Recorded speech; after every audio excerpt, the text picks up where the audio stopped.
buenos días a todas y todos los asistentes.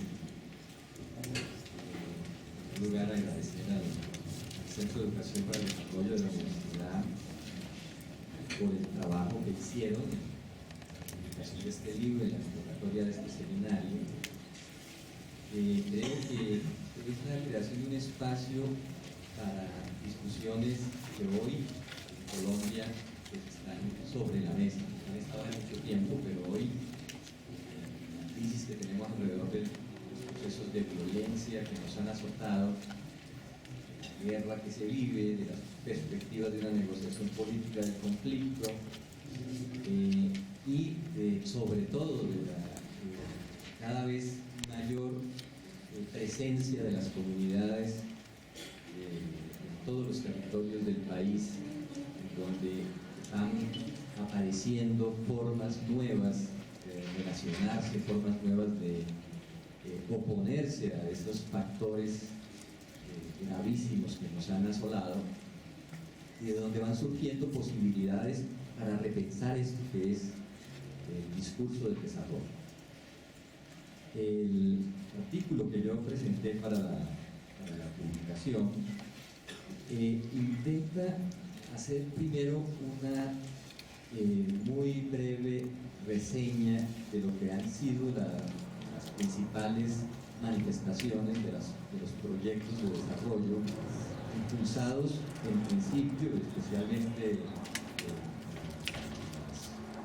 la segunda mitad del siglo XX, impulsados en América Latina como política estatal, como política institucional, agenciada por centros de pensamiento y centros de conducción de las políticas públicas, especialmente de las políticas económicas.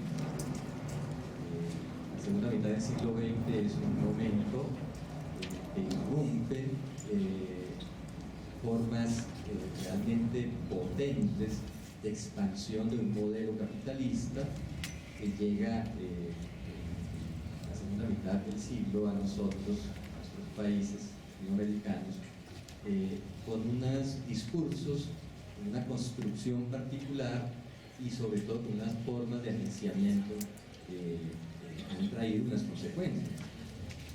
Hoy no se trata de evaluar unas teorías, se trata de evaluar unos procesos que han dejado abiertas claramente consecuencias como la inequidad social, como la pobreza, el empobrecimiento de muchos sectores de la población, como una forma particular en que nos hemos relacionado con el entorno natural, que ahora, ya en las finales del siglo XX y lo que va transcurrido de este siglo, pues se han condensado en unas crisis cíclicas enormes que ya no afectan solo a la periferia del sistema capitalista, sino que ahora están afectando el núcleo central del sistema.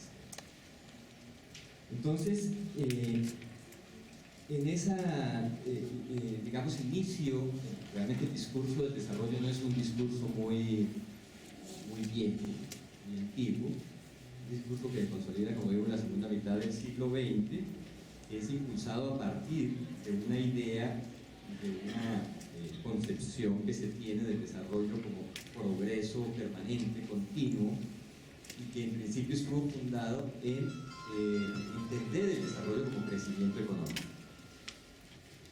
Pero además que impulsaba unas formas específicas de producción, un sistema de producción de bienes materiales y de servicios, fundado alrededor de un modelo que se conoció como el modelo fordista-taylorista. El modelo de desarrollo entonces era la expansión de esa forma de producción, de tal manera que a estos países que nos nominaron como subdesarrollados, cosa que es ya de por sí una expresión de hegemonía, de dominación, dicen, ustedes son subdesarrollados y tienen que acceder a estos niveles de desarrollo.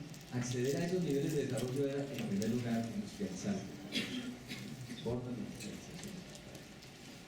socializarla alrededor del modelo.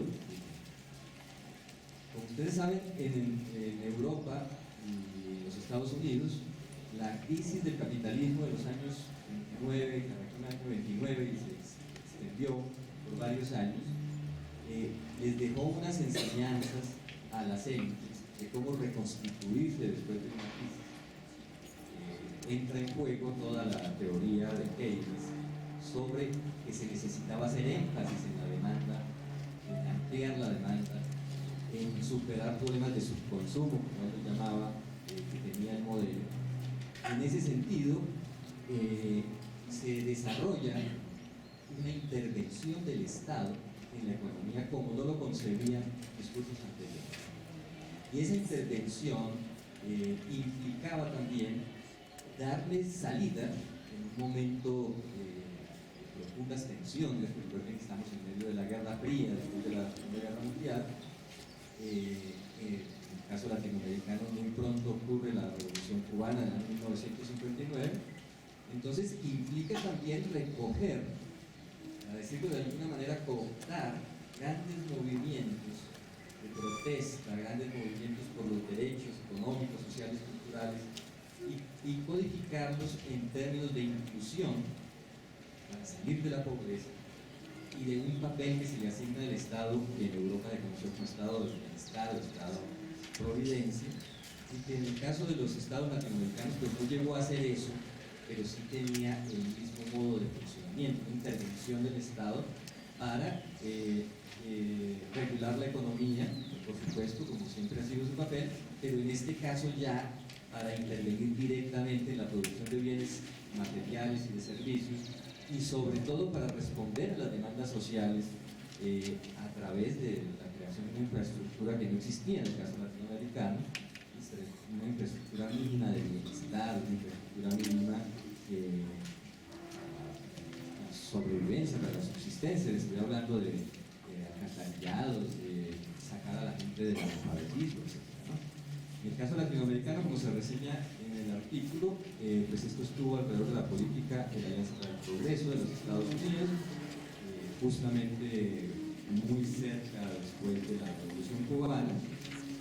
Y en Latinoamérica vamos a encontrar una respuesta a esa política, es una política desarrollista, en una escuela crítica que hubo en América Latina, que se conoció como la Escuela de la Teoría de la Dependencia, que tuvo mucha influencia en Sudamérica, en México también, y que replanteó, digamos, algunas de las condiciones del desarrollo, señalando que ese tipo de desarrollo y las consecuencias que tenían el hecho de que seamos nosotros, entre comillas, subdesarrollados estos países, pues es consecuencia de un doble proceso. De un lado, de la forma del modelo capitalista como se expande hacia estos países, desde unos centros hegemónicos, y de otra, cómo la incapacidad institucional, la incapacidad política de estos estados de salir de situaciones críticas como la de la pobreza y las malas condiciones de vida para la gente.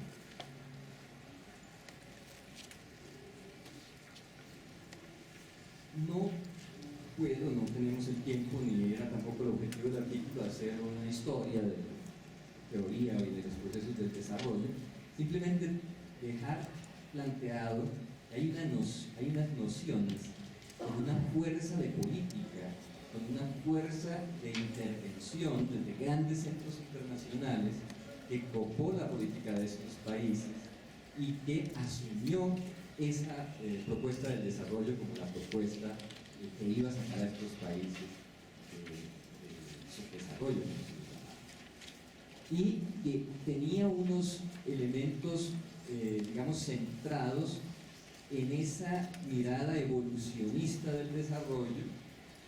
Incluso se citan allí autores como Rostow, por ejemplo, que plantean una visión evolutiva completamente del desarrollo. Iríamos pasando de una etapa a otra del desarrollo, ¿no? Desde el aprestamiento, desde la operación de un cierto modelo, la maduración de condiciones hasta llegar al anhelado desarrollo. Y una vez se llegara al anhelado desarrollo, empezaría el desbordamiento de los beneficios del desarrollo y la gente gustaría salir de la pobreza, etc. Una idea completamente evolutiva.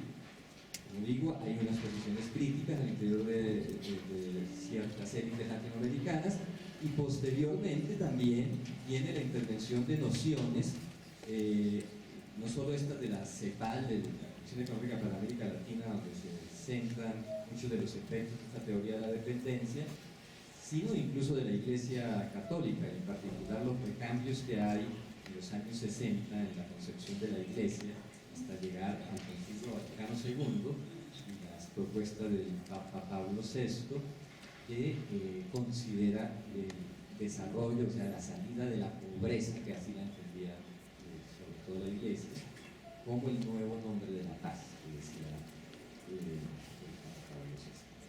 Pero en el fondo, ¿qué es lo que hay?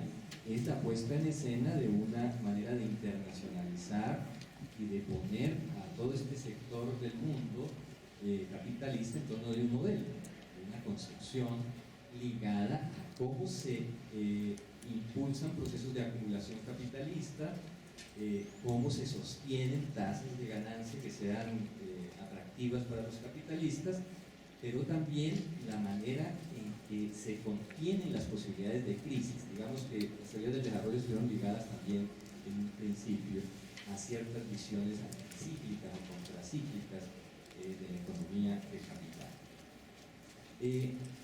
Esas concepciones, en cualquiera de sus versiones, cualquier de este tipo de desarrollismo, para nada tiene en cuenta factores como, por ejemplo, el impacto de esos modelos sobre el bienestar humano. Bueno, eso fue lo más discutido, con las consecuencias que vemos, que no se logró superar esos niveles extremos de pobreza en muchas de nuestras sociedades que desarrollan, pero tampoco y para nada se tenía en cuenta las implicaciones de ese modelo sobre el entorno natural. Muy rápidamente, por supuesto, entonces va a estallar la crisis ambiental que estamos viviendo en todo su apogeo. Bien, ¿qué tipo de cuestionamientos a estas nociones podemos plantear? Yo planteo por lo menos tres grandes dimensiones, llamamos así, de ese cuestionamiento. Hay una discusión estratégica en torno de procesos como el de la expansión del campo de la gestión humana hacia los confines de lo que algunos llamamos la biosfera. La biosfera sería un sistema complejo que sostiene la vida en todas sus formas, todo lo vivo y su relación con lo no vivo.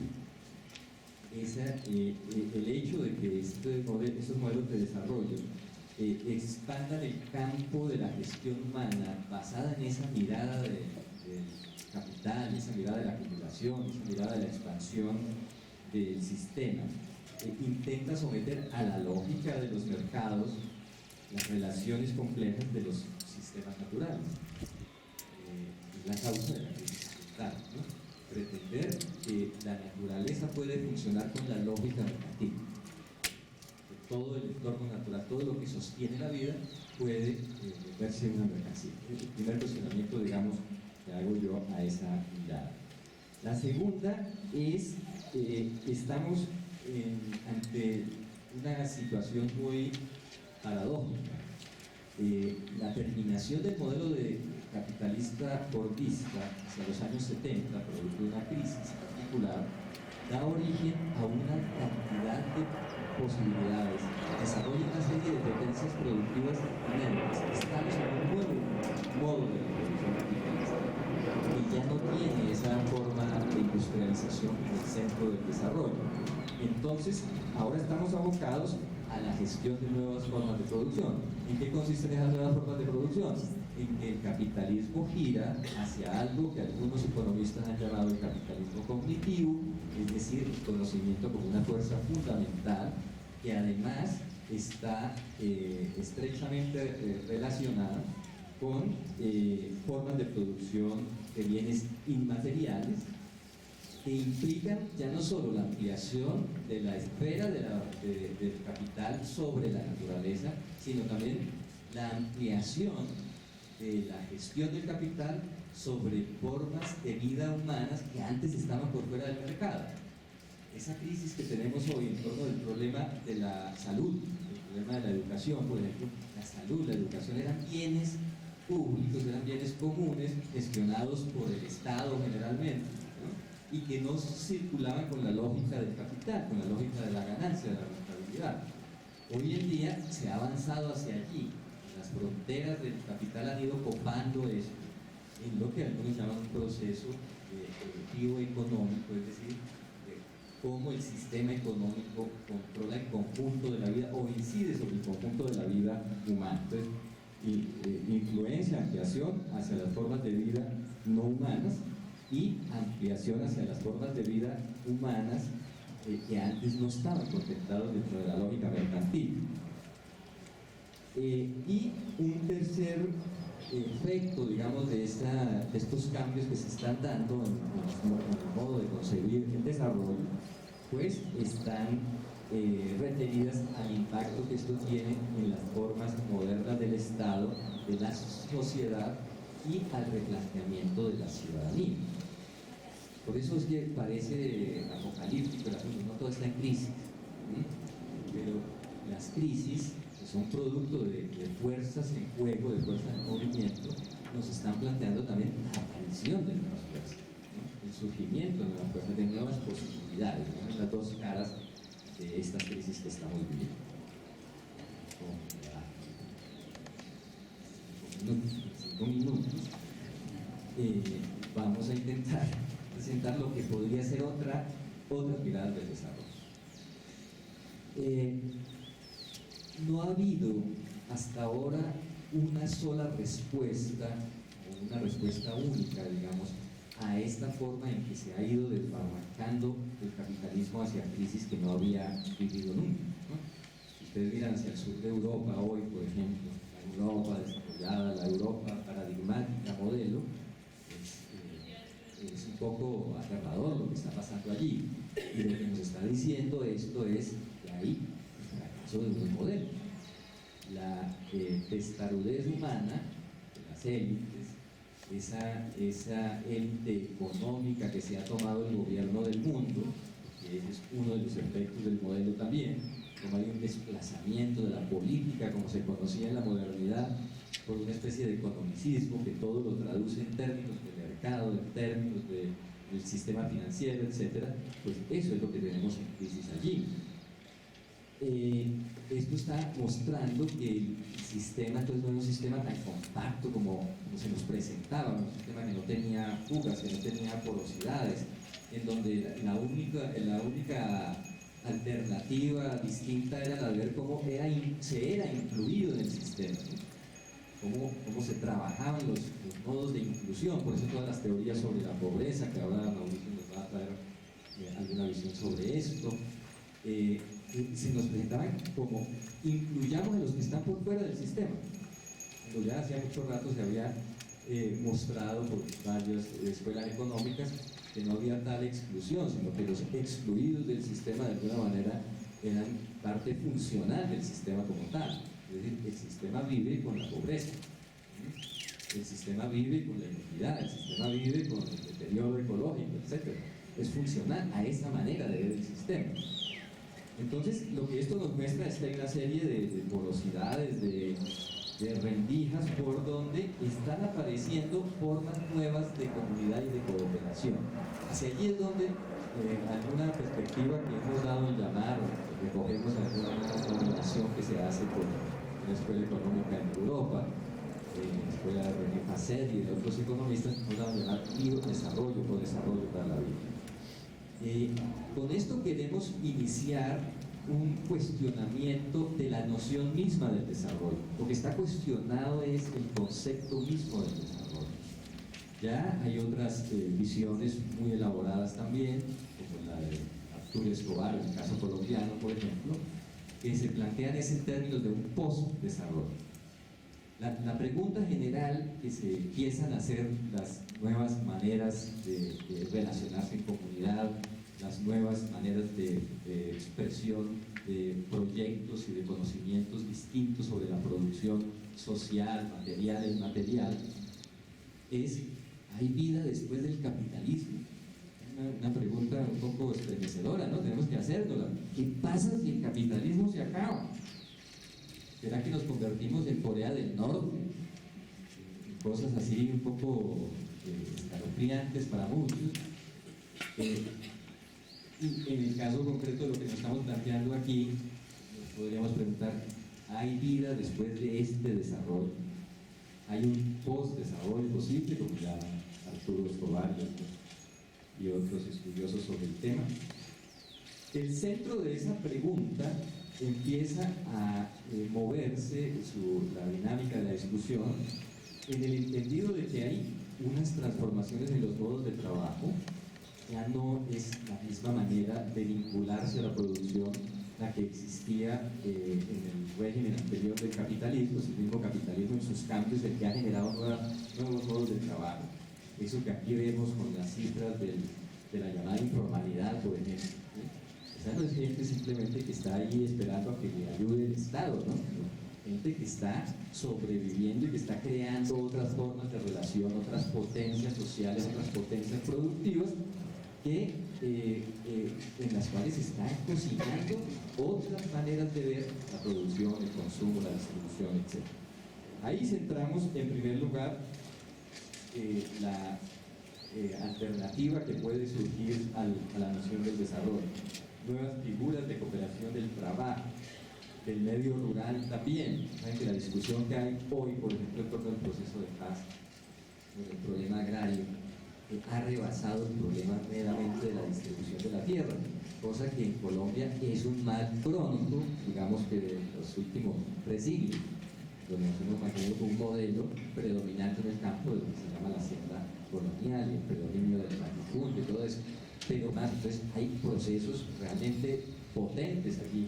Por eso cuando nos presenta como alternativa de desarrollo en la actual administración las famosas locomotoras encabezadas por la locomotora minera, pues uno piensa aquí las élites siguen sin aprender las lecciones que ha tenido este país hace mucho rato. Entonces esos 3 elementos, las nuevas formas de cooperación y las nuevas maneras de entender los procesos que se dan en lo que antes se llamaba el campo, ¿no? Es todo el medio rural, y las relaciones con la biosfera son los que determinarían una nueva manera de mirar el desarrollo o lo que hay después del desarrollo. Ya las estrategias de enfrentar la pobreza, por ejemplo, rebasan el marco meramente de la inclusión y de los derechos pues, al consumo mínimo y demás. Porque ahora la gente, para resistir la crisis, el capitalismo está en crisis, pero la gente resiste, la gente sigue sobreviviendo, ha aprendido a conformar nuevos modos de comunidades prácticas que construyen una fuerza propia. Digamos, eso es como algo que están dando. No es lo predominante, y uno no podría decir que con la experiencia, por ejemplo, de los indígenas del Cauca, pudiéramos decir que hay un modelo para trasladar a todas partes, entre otras cosas porque uno de los primeros elementos que hay que avanzar es en hacer un salto epistemológico, una manera distinta de mirar estos problemas, apartarlos de la lógica productivista, de la lógica economicista, etc. Eso es un requerimiento también. Y por lo tanto apartarnos de los modelos, no haber un modelo alternativo al modelo de desarrollo. Y estas cosas que están surgiendo de las comunidades prácticas, del trabajo vivo, de la nueva cooperación, no van a ser replicables como por medio del manual, sino que aquí lo que está en juego es la diferencia, la diversidad, desde la que da la fuerza para una nueva mirada de eso. Finalmente, una palabra, lo que me queda un segundo, bueno, eso tiene que ver con el proyecto de formación ciudadana que se ha planteado, por ejemplo, desde el Centro de Educación para el Desarrollo. Lo que yo planteo en el artículo es la necesidad de conformar, trabajar hacia proyectos de formación ciudadana para la vida que permitan y tengan en cuenta lo que algunos hemos empezado a denominar las comunidades aprendientes.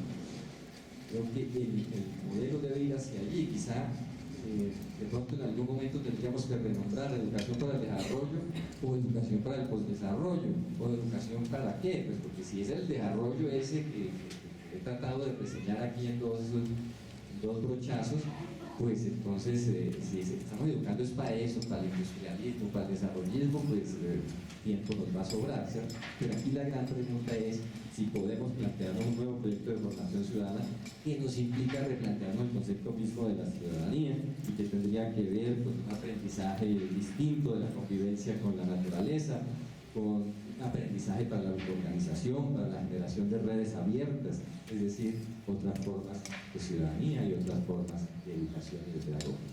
No queda más tiempo, muchas gracias.